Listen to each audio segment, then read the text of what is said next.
ओम शांति। ओम शांति। ओम शांति।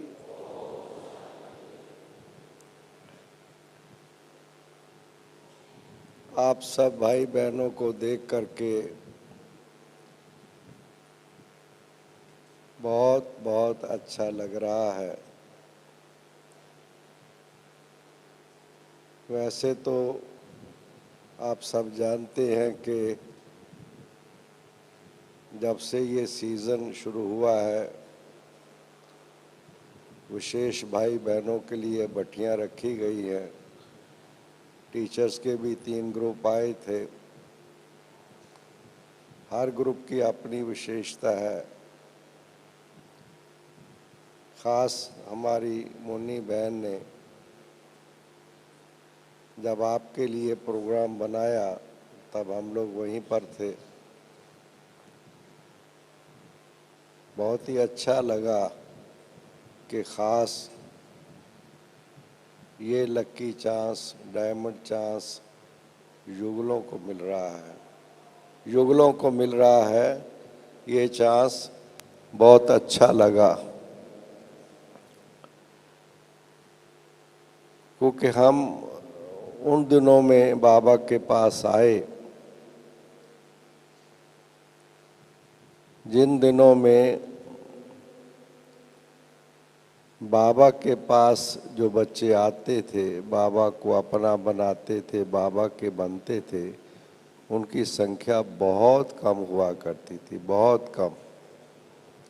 जो गायन है कोटों में को, वो वास्तव में उन दिनों का गायन। कुमार और कुमारियों का आना, मगर ख़ास युगलों का आना और युगलों का बाबा का बन जाना, बाबा की बात को, श्रीमत को समझ लेना, कोटों में को हमने देखा है। वो दिन हमने देखे हैं जो ख़ास, जो मूल बात जिसे आज भी दादी जी अभी सुना रही थी, जो हमारी मूल धारणा है, उसके लिए ख़ास युगलों में बहनों ने भी और भाइयों ने भी इस यज्ञ की फाउंडेशन को बहुत मजबूत किया है। और मेरे सामने वो सीन है कि जब बाबा के पास कोई युगल, वो भी जिसकी ज़्यादा उम्र ना हो, 25-30 साल की उम्र का कोई युगल आता था बाबा के सामने, साकार बाबा के वक्त, तो बाबा उनको बहुत प्यार करते थे, बहुत प्यार। और बाबा उनको वरदान के रूप में ये कहते थे कि बच्चे, आप ही वो आत्माएं हो जिनके पाँव में ये बड़े बड़े महात्मा भी एक दिन आपके पाँव में झुकेंगे। ये वरदान बाबा ने दिया था। कारण तो आप सब जानते हैं कि जिस चीज़ को वो असंभव समझते थे, जो दादी जी अभी सुना रहे थे, उन चीज़ों को समझ से, ज्ञान में न समझ, और समझ से परिवर्तन भी मैंने खुद अपने आँखों से देखा और अनुभव किया है। कई भाई बहनों का परिवर्तन या दृढ़ संकल्प आते ही हो गया, आते ही हो गया। उन दिनों में जो ज्ञान दिया जाता था या समझाया जाता था, उसमें भी विशेषता होती थी। जैसे आप सब जानते हैं कि ब्रह्मा विष्णु शंकर 3 देवताएं हैं, तो हमें दादियाँ बहुत प्यार से जिसमें सुनाया करती थी, ये 3 देवता कौन है, तो हम कहते थे 3 देवता हैं, ब्रह्मा विष्णु शंकर। तो दादियाँ कहती थी नहीं, ब्रह्मा बाप है, जिसने ब्रह्मा के मुख द्वारा ज्ञान सुना, बाप का बना, प्योरिटी उसको जन्म सिद्ध अधिकार है। पवित्रता वर्षे में प्राप्त होती है। जैसे ब्रह्मा मुख से पैदा हुआ बच्चा पवित्र, मेहनत नहीं। मुझे वो उस घटना एक याद है, मैं जब इस बाबा के साथ जुड़ा, 19-20 वर्ष की मेरी आयु थी। उससे कुछ समय पहले ही हरियाणा करनाल में सेवा केंद्र की स्थापना हुई थी। वो घटना मुझे सुनाई गई थी कि हमारे मनोहर दादी जी, जो मुख्य दादियां में हमारे, जिन्होंने स्थापना में बहुत विशेष पाठ रहा, गंगे दादी और मनोहर दादी। गंगे दादी यूपी की तरफ थी और मनोहर दादी हरियाणा और पंजाब की तरफ सेवाएं शुरू की उन्होंने। तो जब मनोहर दादी दिल्ली से किसी के निमंत्रण पर करनाल में आ गई, क्योंकि उन दिनों में सेंटर तो होते ही नहीं थे। जब मैं भी बाबा के पास आया तो मुझे याद है कि तब सारे भारतवर्ष में 11 सेवा केंद्र थे और हम लोग सारे साल में एक प्रोग्राम बनाते थे शिवरात्रि का। तो शिव जयंती या शिवरात्रि पर जो हैंडबिल छपवाया गया था, मुझे याद है उसमें 11 ऑल इंडिया सेंटर के एड्रेस लिखे गए थे और जिसको भी हम हैंडबिल देते थे उनको हम कहते थे कि हमारी सारे भारतवर्ष की संस्था है, ऑल इंडिया संस्था है, 11 सेंटर है हमारे। इतना हम सम्मान से उनसे कहा करते थे, 11 सेवा केंद्र हैं। इसलिए उन दिनों में कोई सेवा केंद्र का खुलना बड़ी भारी बात मानी जाती थी। तो हमारे मनोहर दादी जी दिल्ली में थे, वहाँ एक माता जी ज्ञान में चली। उन्होंने मनोहर दादी जी को कहा कि बहन जी, मेरा भाई करनाल में बहुत भगत आत्मा है और मान्यता है, शहर में भी प्रसिद्ध आत्मा है, तो आप चलेंगी करनाल में, उनको वहाँ बाबा का परिचय देंगे। तो मनोहर दादी कहती चलो।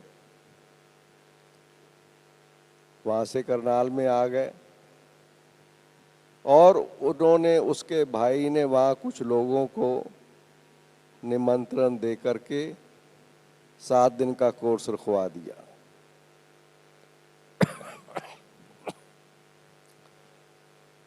अब देखिए आप, मैं जो बात आपको बताना चाहता हूँ, 7 दिन का कोर्स जो लेसन्स है मनोहर दादी ने दिए और उसके बाद उन्होंने कहा, जो 8-10 भाई बहनें आ रहे थे, कि अच्छा भी आज मैं आपसे छुट्टी लेती हूँ क्योंकि मुझे तो वापस अब दिल्ली जाना है, मैं तो यहाँ पर निमंत्रण पर आई हूँ, सेंटर तो था ही नहीं।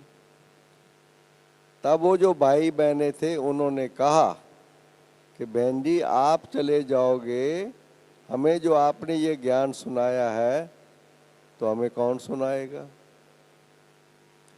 तब मनोहर दादी ने क्या कहा, अच्छा सुनाओ, मैंने क्या सुनाया है आपको। जैसे दादी जी अभी हाथ खड़े करवा रहे थे, मैंने क्या सुनाया है आपको। तो उनसे रिपीट करवाने लगी ज्ञान। किसी ने कहा जी आपने सुनाया कि निराकार परमात्मा ज्योति स्वरूप है, शिव बाबा उनका नाम है। किसी ने कुछ सुनाया एक ने कहा बहन जी आपने सुनाया है कि पहले सतयुग था, अब कलयुग है, सतयुग आने वाला है। कहती अच्छा, फिर मैंने और क्या सुनाया है। कहती आपने कहा है कि सतयुग में देवता पवित्र थे और फिर पवित्र बनना है। कहती अच्छा, उनको दृष्टि देने लगी और उनको युगल, उनके 2 छोटे छोटे बच्चे थे, 25 साल की उम्र थी, राजकुमार और राजकुमारी, जो वहाँ के बाद में बहुत निमित्त बने। तो उन्होंने कहा फिर और क्या कहा है कि ये पवित्र बनना है। अच्छा, तो फिर आपने क्या सोचा है। तो राजकुमार और राजकुमारी ने कहा हमने रात ही फैसला किया है अब हम पवित्र रहेंगे। जब उन्होंने ये कहा तो मनोहर दादी ने पता क्या जवाब दिया? मनोहर दादी ने कहा अब मुझे यहाँ रहना होगा। एक भी अगर पवित्र युगल बनता है, संकल्प लेता है, अब मैं यहाँ रहूंगी। और उस युगल ने और बाकी सब ने मिलकर के फिर सारा प्रबंध किया और सेंटर की स्थापना हो गई। मेरा भाव ये कहने का था कि कितना दिन लगे उनको इस धारणा को जीवन में अपनाने में, कितने दिन लगे। जब बाबा की बात समझ में आ गई, धारणा हो गई। इसलिए कई भाई बहने हमारे से पूछते हैं अपना उन दिनों का अनुभव सुनाओ। सॉरी, कई भाई बहने ऐसे भी समझते हैं कि आपने तो डायरेक्ट पालना ली है मम्मा बाबा की, वो दिन कितने अच्छे थे। मैं उनको कहता हूं कि नहीं, वो दिन तो बहुत अच्छे थे, पर ये दिन भी बहुत अच्छे हैं। उन दिनों में जो स्टेज हुआ करती थी, आज वो स्टेज त्याग की नहीं है। आज जिस ढंग से आप सब यहाँ आते हैं, जो फैसिलिटी आपको मिलती है, जिस ढंग से आपका यहाँ पर सम्मान होता है और सब साधन मिलते हैं, उन दिनों में नहीं हुआ करते थे। जब मैं पहली बार बाबा के पास मिलने के लिए आया था, जस्ट जैसे कोई अपने एक लौकिक फार्म हाउस में जाता है, छोटा सा बंगला, पांडव भवन जिन्होंने देखा है उसका भी अंदर का portion, history hall, meditation hall, kitchen, जो टेलीफोन एक्सचेंज है वो किचन हुआ करता था छोटा सा। बहुत छोटी फैमिली। बाबा भी क्लास कहाँ कराते थे, वो आप अंदर जाओ, अगर पांडव भवन देखा और देखने जाओ तो उनसे किससे पूछना कि जहाँ बाबा मुरली चलाया करते थे वो हाल दिखाओ हमें। जो अंदर का पोर्शन है, सामने सामने जो आप प्रवेश करते हो, उसके अंदर आप जाएंगे, एक छोटा सा हाल है, छोटा सा। वहां बाबा मुरली चलाते थे, मामा बाबा। जब मैं पहली बार गया था, मधुबन निवासी सहित हम लोग मुरली में 35 भाई बहने थे, 35। और मुरली हाथ से लिखी जाती थी।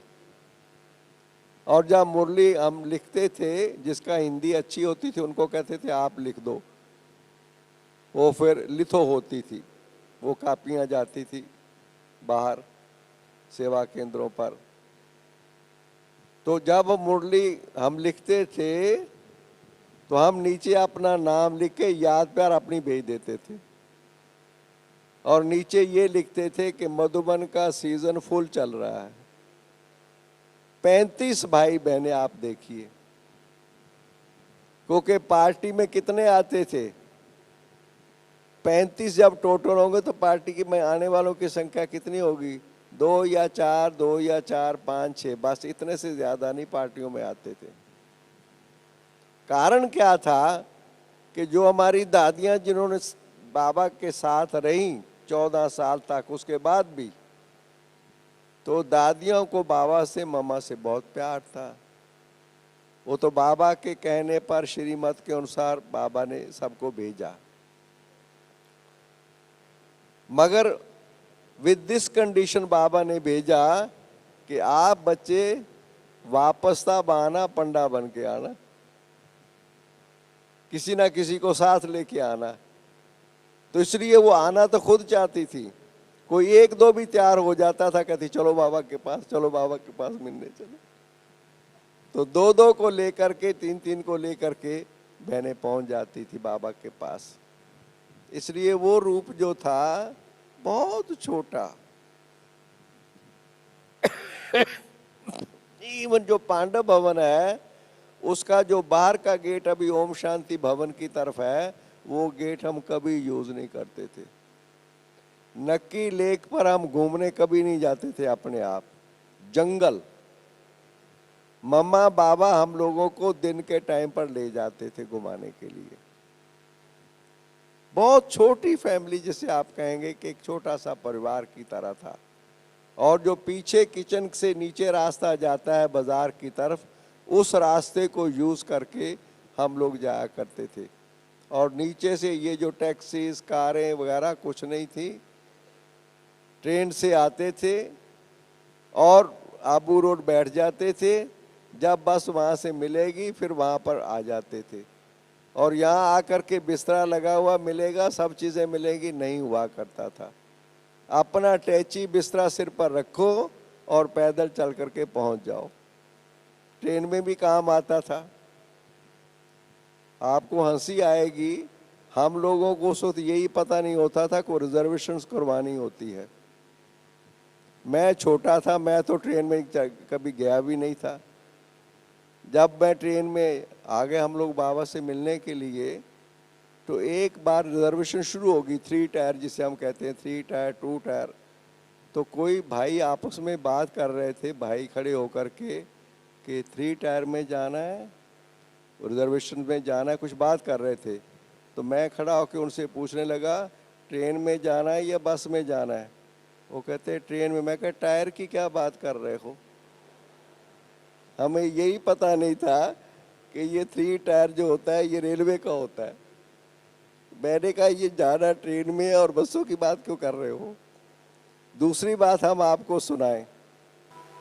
प्रेम से बस दो घड़ी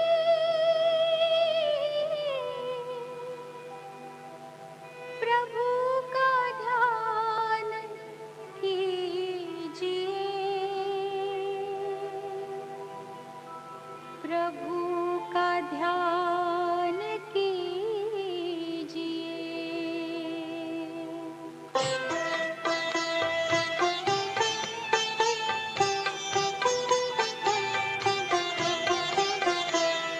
प्रेम से बस दो घड़ी प्रभु का ध्यान कीजिए, अपनी अंतर आत्मा को शांति से भर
दो चार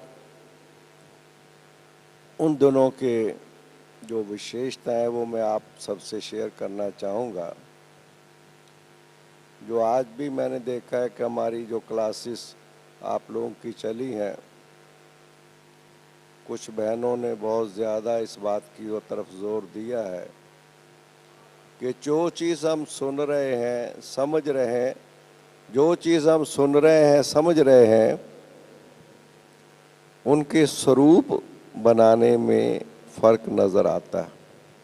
इसलिए नंबरवार हम कहते हैं, पुरुषार्थ अनुसार कहते हैं।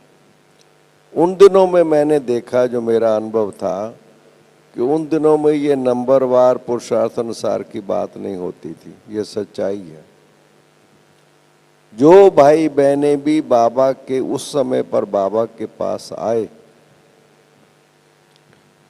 उनमें एक विशेषता सब में जो नज़र आती थी कि जिसे आज हम पढ़ते हैं या सुनते हैं या बोलते हैं, जो बाबा कहता है मीठे मीठे सिक्की लदे बच्चे, उस समय हर एक को अंदर ये महसूसता होती थी, अंदर अपनेपन की, कि हम वही हैं। और उसका स्वरूप क्या नजर आता था कि जो भी भाई बहनें उस समय आए बाबा के पास उन दिनों में, वो जैसे कि बाबा के कार्य में समर्पित रूप में हो गए। बेशक अपने परिवार में रहते थे, उनको और कुछ नजर नहीं आता था। इसलिए उन दिनों में आपने सुना होगा कि ये आवाज़ फैल गया था कि ब्रह्मा कुमारी के पास कोई ना जाए, जादू लग जाता है। कारण क्या होता था कि क्योंकि ये बात समझ में जब आ गई कि फिर से सतयुग आने वाला है, मैं वही आत्मा हूँ, बाबा आ गया है, तो हम सब कुछ, भले परिवार में भी रहते थे भाई बहनें, मगर फर्स्ट प्रायोरिटी सबकी ये होती थी बाबा और बाबा का कार्य और धारणा, व्यक्तिगत जीवन में संपूर्ण धारणा। मुझे याद है कि उन दिनों धारणा की स्टेज का मैं आपको एक मिसाल बताता हूँ कि 3-4 दिन हुए होंगे तो मेरी बहन जी ने कहा कि आप योग सीखते हो, अन्न का मन पर असर होता है, आपने बाहर की बनी हुई चीज़, चाय वगैरह, दफ्तर में मैं काम करता था, तो आपने ये चीज़ बाहर की नहीं लेनी है। मैंने उनको क्या जवाब दिया था मुझे याद है कि बहन जी, आपने ये बात मुझे 3 दिन बाद क्यों बताई है, पहले दिन क्यों नहीं बताई, पहले दिन क्यों नहीं बताई। जो बात सुननी है उस रूप में लानी ही है, 100%। जो बात सुनी हमने, मुरली आपने समय पर आना है, अच्छा समय पर आना।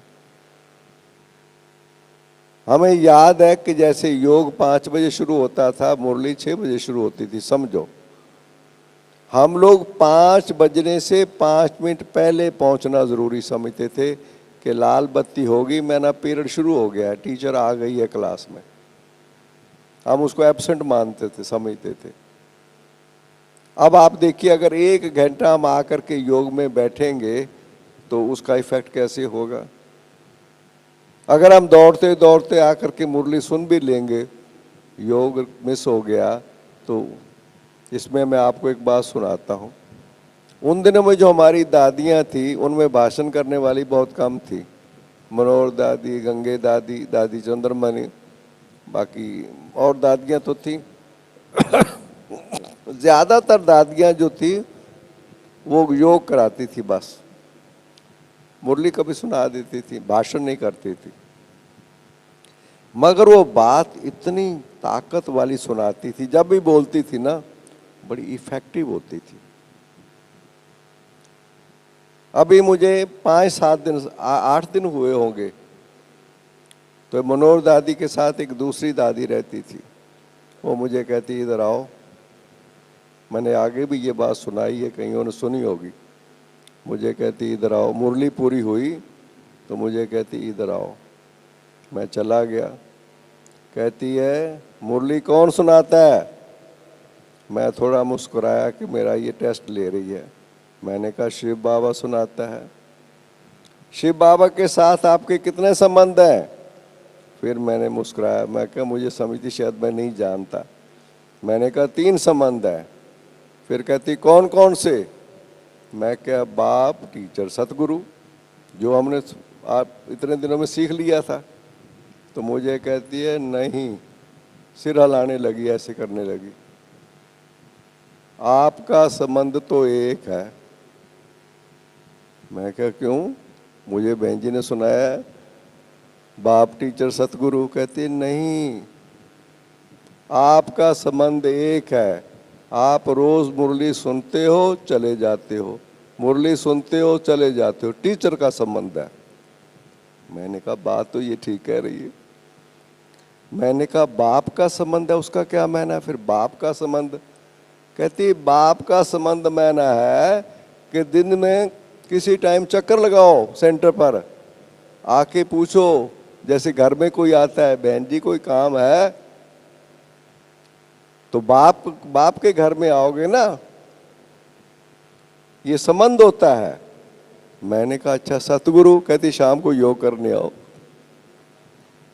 और जैसे उन्होंने कहा हमने पक्का कर लिया, सच्ची बात। हमने कहा हमारे पास टाइम तो है। दफ्तर के बाद मैं शाम को चला गया 5 बजे, 5:30 बजे पहुंच गया।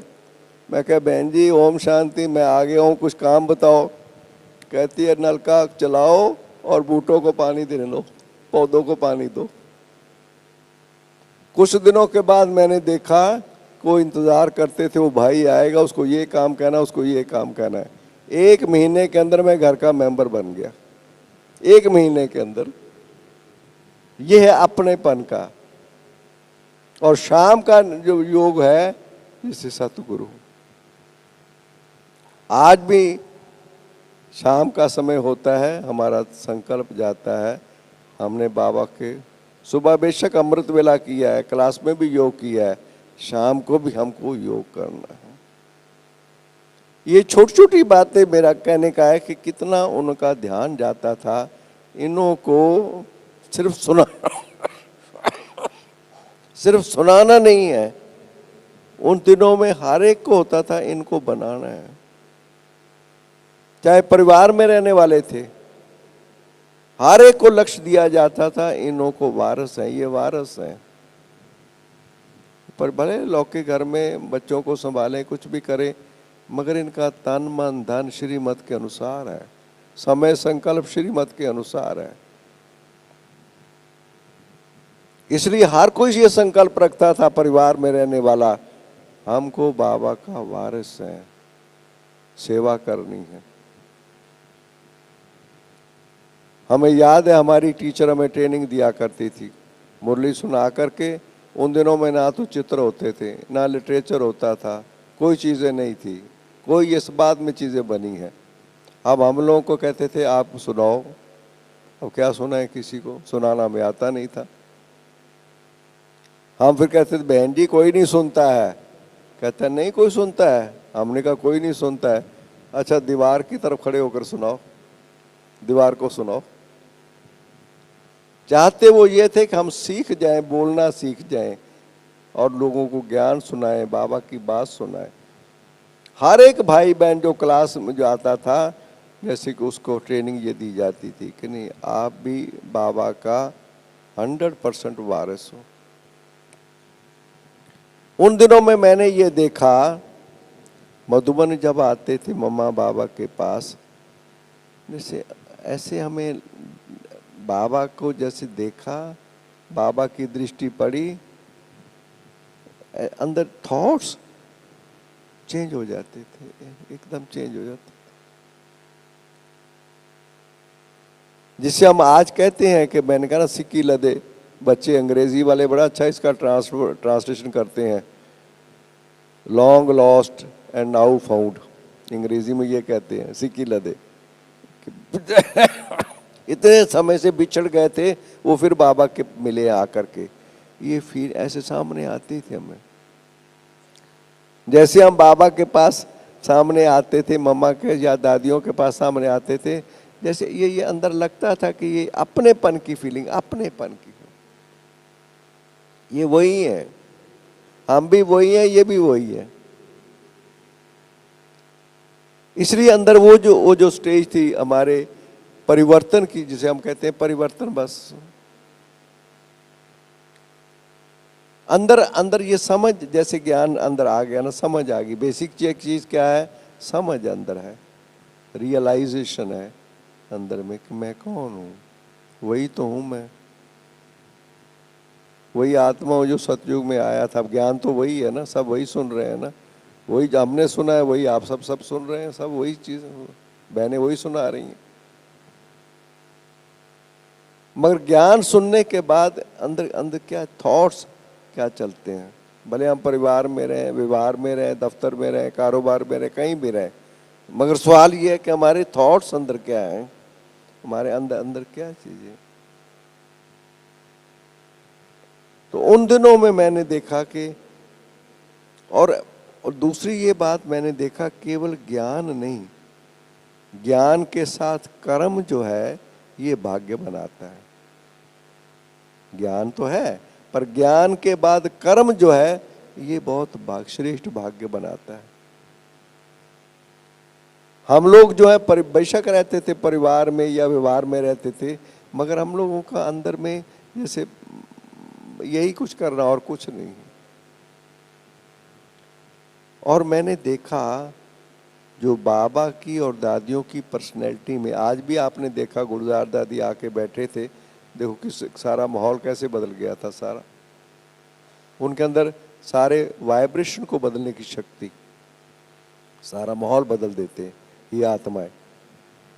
बाबा को जब साकार में थे, एक छोटी सी आपको बात मैं सुनाऊं घटना। जब मैं पहली बार आया हूं, छोटा सा, मेरी 19-20 साल की उम्र है, 6 मास का मैं वहाँ पर सेवा केंद्र में 6 मास था, मैं आया था यहाँ पर। एक दिन नाश्ते के बाद मैं बाहर खड़ा हुआ था, ऐसे जस्ट कंपाउंड में, पांडव भवन में बाहर। बाबा आ गए। बाबा ने मुझे बुलाया, इशारे से मेरा हाथ पकड़ा, हाथ पकड़ के मुझे क्या कहा, देखिए शब्दों को देखिए, आओ बच्चे, आपको बाबा आज सारा घर दिखाता है। मैं अंदर आश्चर्यचकित कि बाबा मेरी आयु क्या है, और मैं 6 मास का और पहली बार आया हूँ, और बाबा हर कमरे में, छोटा सा घर था, और बाबा मुझे जाके कहता है ये स्टोर है बच्चे, यहाँ कपड़ा रखा हुआ है, यहाँ राशन रखा हुआ है, यहाँ कुछ और आ जाते हैं तो उनके लिए एक्स्ट्रा प्रबंध रखा हुआ है। सारा घर दिखाया बाबा ने। बाद में मुझे थॉट आया, बाबा ये मुझे क्या भाव क्या था, बाबा ये फीलिंग दे रहा था कि ये आपका अपना घर है, ये आपका अपना घर है। ये जो फीलिंग है कि आप, जैसे मैं कह रहा हूं आप मेरे बच्चे हो, मैं ना, आप बच्चे हो, मैं बाप हूं, ये आपका घर है, ये आपका कार्य है। इसलिए वो जो बाबा की वाइब्रेशन आत्माओं को सुख मिलता था, वो जीवन को समर्पित कर देता था। हमें ऐसे लगता ही नहीं था। मम्मा बाबा को देखते थे, हम लोग ऐसे लगता था यही हमारे सब कुछ है, बस लौकिक भूल गया, सब कुछ भूल गया। दैहिक संबंध जैसे अंदर में है ही नहीं, है ही नहीं। मुझे याद है 65 में जब वहाँ करनाल में टेलीग्राम आया, मातेश्वरी जी ने ये पुराना शरीर त्यागा। टेलीग्राम गई, उन दिनों टेलीफोन भी नहीं होते थे, टेलीग्राम गई। सुबह सुबह पहुंची 7 बजे, क्लास के बाद टेलीग्राम मिली। मनोहर दादी ने कहा मैं तो जाऊंगी अभी, आपका क्या प्रोग्राम है? मैं कहा मैं भी जाऊंगा। और मैं, आप देखिए, मैं जॉब करता था, मैं अपने ऑफिसर के घर में चला गया इमीडिएटली, और जाके उसको क्या कहा, उसको जाके कहा कि मेरी मदर का ऐसे शरीर छोड़ दिया। वो कहते जाओ जाओ जाओ, जल्दी जाओ जाओ। हमें ऐसे एक तो ये नहीं लगता था कि ये कोई अलौकिक है या वो है, नहीं, नथिंग। ये आज भाषा हमारी है अलौकिक की या लौकिक की भाषा, अब यूज हम करते हैं। हम लोग जैसे हमारी दुनिया बदल गई, बस यही माँ बाप है हमारे, ये माँ है, ये बाप है, ये परिवार है, बस अपनेपन की फीलिंग एकदम इस रंग से आती थी। इस तरीके से ये कार्य जो है शुरू में आगे बढ़ा।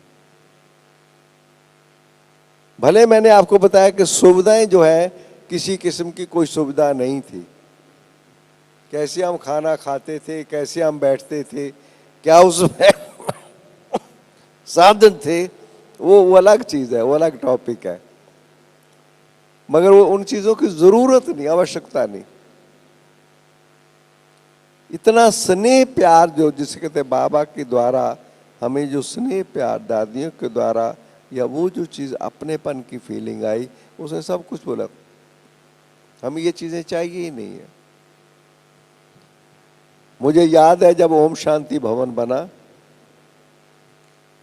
तब पहली बार ये कुर्सियां और सोफे रखे गए ओम शांति भवन में। तब मीडिया वाले लोगों ने दादी प्रकाश मणि जी को क्वेश्चन किया था, हम लोग वहीं थे, प्रेस के लोगों ने, कि दादी आप तो योगी लोग हैं, ये सोफा वगैरह की क्या ज़रूरत है, आप तो ज़मीन पर बैठने वाले हैं, और पहले बैठते ही ज़मीन पर थे, हिस्ट्री हॉल में कोई कुर्सी नहीं होती थी। तो दादी ने क्या जवाब दिया था? दादी ने कहा था हम लोगों को नहीं चाहिए, पर आप लोगों के लिए सोफा रखा हुआ। ये जो फैसिलिटी है वास्तव में ये आप लोगों के लिए है। आज ये साधन है, बसेज हैं, गाड़ियां हैं, मोटरें हैं, टैक्सियां हैं, सब चीजें हैं, समय अनुसार इसकी चलो जरूरत है, उन दिनों में नहीं होती थी। कुछ दिन पहले टीचर्स की क्लास में मैंने सुनाया था, नई नई बहनें थी, मैंने उनको सुनाया था हम तो अपना सामान और बिस्तरा अटैची लेकर के बाबा के पास जब जाते थे, बस से सामान उठाया, सिर पर रखा और पैदल चल करके पांडववन पहुंचते थे। एक बार बस अड्डे पर एक बहन खड़ी हुई थी, वो हमें कहती है, जब दूसरी बार हम आए थे मेरा ख्याल है, तो कहने लगी बिस्तरा अटैची नहीं उठाओ। तो मैंने कहा कौन उठाएगा, कुल्ली को तो हम पैसा देते नहीं थे, कौन उठाएगा? तो कहती है बाबा ने बैलगाड़ी ली है, वो बैलगाड़ी आ रही है, वो सामान लेके जाएगी। हम लोग इतना खुश, बात वजह से हवाई जहाज मिल गया और वो बैलगाड़ी सामान लेके आई और हम लोग पैदल ठाठ से पांडवपुर गए। कोई साधन, जैसे हम आपको कहें कि इसकी आवश्यकता नहीं समझी जाती, जरूरत नहीं है। जैसे कि ये तपस्या का वो माहौल ऐसा था, त्याग भी था, तपस्या भी थी और सेवा में भी सब कुछ। हम कई दफा कहते हैं, हम लोग को ये याद नहीं कि हम जो कुछ यज्ञ के लिए करते थे हम गिनती करते थे। नो, हम लोग करते थे, कहते थे गिनती करो अपने लिए जो खर्च करना है, जो भंडारी में डालना है उसकी गिनती नहीं करनी, क्योंकि गिनती करोगे तो गिनती होकर के वहां मिलेगा। हमें तो अखुट चाहिए ना, अखुट भंडारे, तो इसलिए गिनती नहीं करनी है। इसलिए उन दिनों की जो हमारी जो त्याग थी, तपस्या थी, मैंने कहा ना, लिमिटेड था, फैमिली बहुत लिमिटेड थी, साधन भी लिमिटेड थे, मगर जो भाई बहनें थे वो समर्पित भाव से और इस कारोबार को आगे कैसे बाबा ने कारोबार को आगे बढ़ाया। धीरे धीरे मैंने देखा कि कारोबार आगे बढ़ता चला गया। उसके बाद थोड़े दिनों के बाद देखा तो बाबा ने हिस्ट्री हॉल बनवाना शुरू कर दिया। उसके बाद में फिर मेडिटेशन हॉल बना, ये तो बाद में बना। ओम शांति भवन बाद में बना। उसके बाद ज्ञान सरोवर हमारे देखते देखते बना। और जब ये बना था शांतिवन, ये तो बहुत ही विचित्र था। ये तो आज आप यहाँ बैठे हुए हैं, कमरे बन गए हैं और क्या क्या साधन आप लोग देख रहे हैं। कहाँ ये साधन थे? कुछ नहीं था। दादी ने कहा कि बाबा आएगा, यहाँ पर डेट फिक्स हो गई और ये हाल बनकर के तैयार हो गया थोड़ा सा कि बाबा आएगा। मगर यहाँ रहने के लिए टेम्परेरी कुछ साधन बना दिए गए और यहाँ पर रेता थी और उसके ऊपर दरिया बिछा करके हमें याद है कि हम लोग रहे थे। कोई साधन की कोई चीज नहीं थे। मगर क्या चीज थी अंदर? ये काम किसका है, कौन करवा रहा है?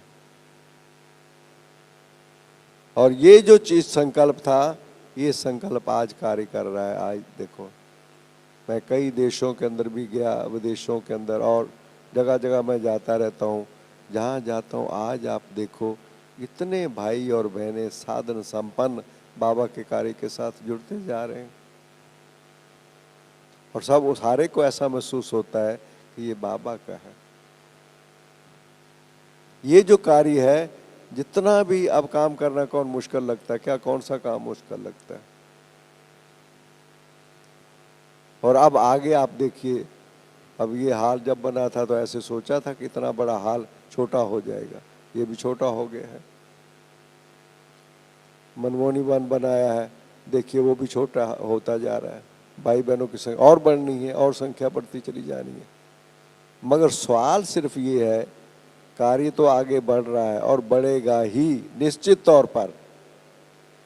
हमें ये एक, जैसे आप सब यहाँ पर आए, ये भी भाग्य है। मैं आपको बताऊं, सच्चाई है कि ये भाग्य है जो आप सबको यहाँ चांस मिला है।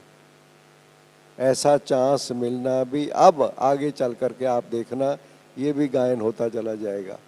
जो कल का सीन आपने देखा है, आपकी नज़रों में है।